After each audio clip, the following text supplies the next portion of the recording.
Hola compañeros de la Universidad Abierta y a Distancia de Panamá. El monitoreo y acompañamiento de los supervisores es muy importante en el proceso de enseñanza-aprendizaje de nuestros centros educativos. Y la magíster Maylin Cáceres y Virginia Villacrés presentamos el tutorial Visitas a las aulas de clases. ¿Qué son las visitas al aula? Las visitas al aula constituyen una forma de acompañamiento profesional basado en la observación de clases, en las que el supervisor o directivo presencia una clase completa o una parte de ella para luego retroalimentar al docente observado. Las visitas al aula contribuyen al desarrollo profesional. Las mismas brindan asesoría y asistencia personalizada. Fortalecen las prácticas, reconocen que las buenas prácticas pueden ser replicadas por otros docentes. Objetivos de las visitas. 1. Conocer a los profesores en lo personal y profesional para mejorar las relaciones con los mismos. 2. Observar la utilización de métodos, técnicas y procedimientos de enseñanza. 3. Observar la utilización de equipo y materiales didácticos. 4. Observar las relaciones entre profesores y alumnos. 5. Unificar criterios entre profesor y supervisor respecto a la situación educativa. 6. Solucionar problemas o situaciones particulares que se presenten. 7. Observar el mobiliario, comodidades, estado físico del aula.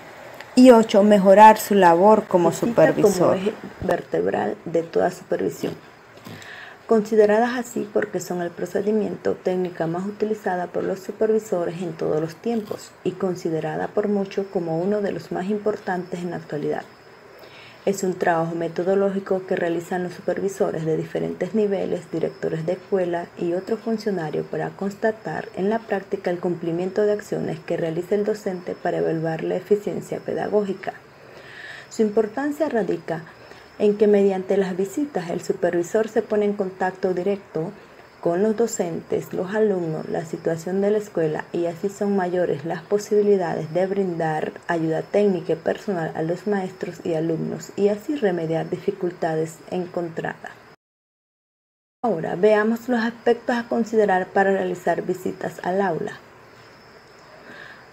1. Antes de la visita se debe planificar la actividad general y definir los elementos necesarios, como quiénes participarán, cuál será el foco de la observación, con qué frecuencia serán las visitas, qué recursos se necesitarán, entre otros.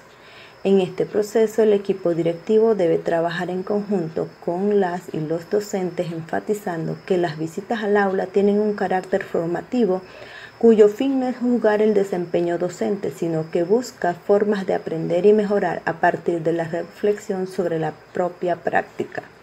El propósito de observar la clase no es evaluar, sino acompañar a las y los docentes en su desarrollo profesional a través de una retroalimentación acotada y las posibilidades de practicar aquello que se debe mejorar. 2. Durante la visita se da el registro de la observación de la clase. El desarrollo de la visita al aula debe ser cauteloso en todos los aspectos, tanto de forma y de fondo, de manera que la observación permita recopilar la evidencia necesaria para una posterior retroalimentación que sea provechosa y de valor para quien observa como para quien es observado. 3. Después de la visita se debe dar la retroalimentación. Para que la retroalimentación sea provechosa, se sugiere considerar 4 elementos. Cómo retroalimentar, sobre qué retroalimentar, tomar acuerdos y definir qué sigue después de la retroalimentación. Según el objetivo y la circunstancia, las visitas pueden ser A. Visitas administrativas y de evaluación, en la que el supervisor atiende aspectos relacionados con lo material de la actividad docente, ejemplo, equipo y material didáctico. Este tipo de visita puede ser llevada a cabo durante todo el año escolar con la finalidad de dar seguimiento al proceso de enseñanza-aprendizaje. B. Visitas de ayudas metodológicas, que incluyen las visitas técnicas y de organización, realizadas generalmente al comienzo del año escolar para tomar acciones relacionadas con la organización que tienen por objetivo conocer las necesidades, detectar fortalezas y debilidades para actuar en consecuencia. C. Visitas planeadas y anunciadas. Por lo general, todas las visitas deben ser planeadas con anterioridad, sea por el supervisor o parte de los directivos y docentes. En casos especiales, solamente por el supervisor.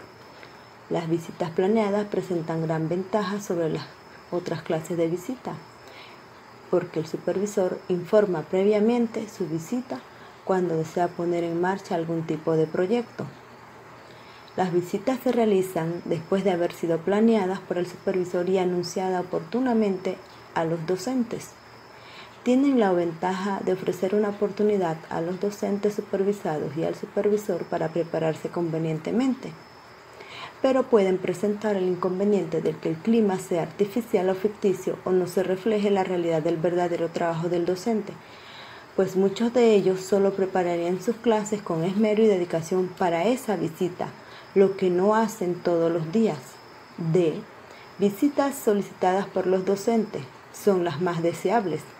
El docente prefiere ser visitado cuando desee o necesite la visita del supervisor. El supervisor pide al maestro que le avise cuando esté listo para ello.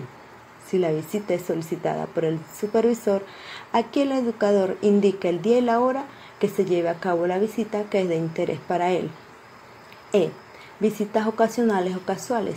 No son planificadas, pero aunque no son aconsejables, a veces habrá necesidad de hacerlas si las circunstancias y el momento lo requieren. Se les llama así porque las realiza el supervisor sin haberlas planeado ni anunciado a los docentes. El supervisor decide repentinamente visitar una escuela cualquiera sin más objetivo que cumplir con una práctica de reglamentos o simplemente por demostrar que está interesado por la labor que se realiza en ese centro. En estas visitas son necesarias porque el supervisor descubre que hay docentes que tienden a presentar situaciones ficticias en su clase, procediendo a dramatizar su clase. Recomendaciones para el registro de observación. 1. Describir lo sucedido en la clase. Un buen registro incorpora hechos, dando paso a evidencias específicas de lo que se observó. 2. Evita frases que incorporen juicios sin evidencia o comentarios referidos a aspectos que no ocurrieron en clase. 3. Privilegia frases que incorporen evidencia de manera explícita. 4. Evita sacar conclusiones sin evidencia. En todo caso, incorpora preguntas que pueden ser de guía de la conversación al momento de retroalimentar. Todo lo que se registre durante la visita al aula servirá de insumo para la retroalimentación y por ello deben ser claras, entendibles, breves, fáciles de generar y de compartir. ¿Cómo retroalimentar las visitas? Se sugiere comenzar por las fortalezas detectadas e incluir preguntas que permitan a quien fue observado reflexionar sobre su práctica, particularmente al referirse a elementos que no quedaron claros o de los cuales no hay suficiente evidencia. La retroalimentación debe estar orientada al foco que determinó previamente, basada en preguntas que surgen de las evidencias recopiladas. Producto de la conversación y la reflexión es importante cerrar y llegar a acuerdos que orienten al fortalecimiento de la práctica, competencias o habilidades según se requiera, generando así un espacio de formación y mejora continua. Es importante que los acuerdos de retroalimentación sean factibles de implementar en el corto y mediano plazo, tanto por quien fue observado como quien observó. Nos despedimos diciendo que el éxito de la visita al aula depende de la forma como el supervisor entra al salón de clase.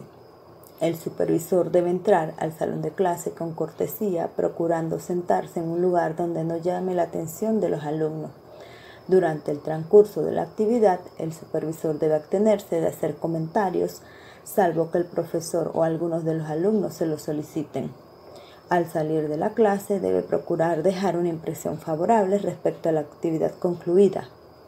El supervisor siempre debe estar dispuesto a alentar, animar, estimular a su personal docente antes que desanimarlo, para que estos puedan continuar con el mismo ánimo y empeño en su labor docente y en su proceso de enseñanza-aprendizaje. Esperamos te sirva de mucha ayuda el tema compartido por Maylin Cáceres y Virginia Villacres.